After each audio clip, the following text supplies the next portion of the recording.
Senate Republicans are hard at work to retool their health care bill in hopes of winning over enough GOP colleagues who oppose the current plan. Are they going to ask Democrats to get in? What are their ideas? Do they really think they can get it done by tomorrow? Let's discuss with one of the Senate Republican leaders, Senator Roger Wicker of Mississippi. Senator, we know that you are very close to the majority leader, Senator McConnell, very involved in this process. So thank you for joining us on New Day. Thank you. Glad to be with you. So, the easy question. You think you can get it done by tomorrow? Well, I think there's movement in the right direction. And, you know, we had a good meeting at the White House. We had a really good luncheon yesterday with almost all the Republican senators. And I just saw a genuine determination on the part of people center-right and maybe more center-left in the caucus to get to yes. I think everybody wants to get to yes, and if we have that determination and we can move the dials a little, I think we can get there. Why rush it? Oh, well, I think it's important to get it right more than rush it. But there's also a frustration among people who say, why didn't you do this in January? You've had 7 years. So I don't think we're rushing it. I just think we're trying to do what we can to get to yes. We need to get this over and move on to other important issues like infrastructure, getting our economy going, and making our tax system more competitive with the rest of the world. And we can't do that until we get health care attended to. Right, but you know a lot of the men and women in your own ranks are saying that it's rushed, that there hasn't been the committee process that they would have expected. There's not the debate they would have expected.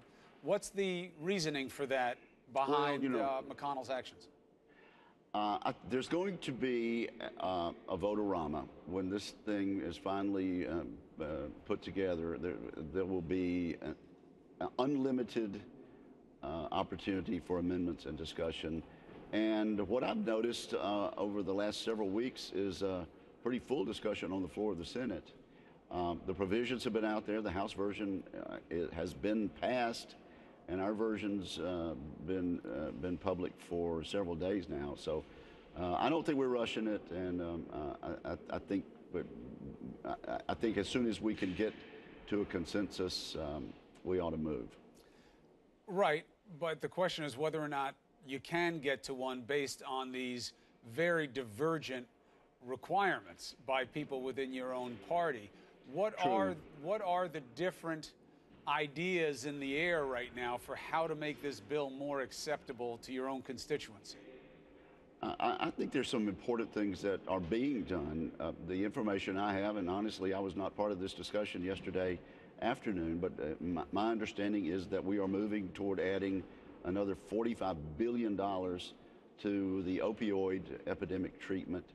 And that's a problem for, that has been a problem for a couple of our members. I think this is going to bring a couple more folks on to a yes.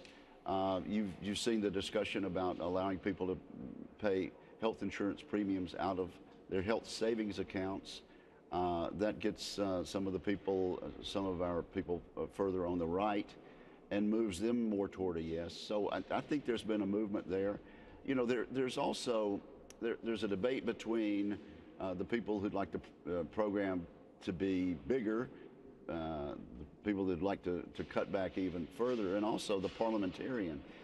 We do have to comply with the reconciliation rules, and some of the things that we'd really like to do, like selling across state lines, become a problem under the Byrd rule, and we have to work through that. So there are a number of sides to this debate, and one of them does include the parliamentarian, being able to actually get it done under reconciliation. One of the biggest things that seems to be scaring people, even within your own ranks, is the money being taken out of the Medicaid side, and they're just not buying the idea that you can take money out and still provide the same or better care for people. Is that something that is fixable?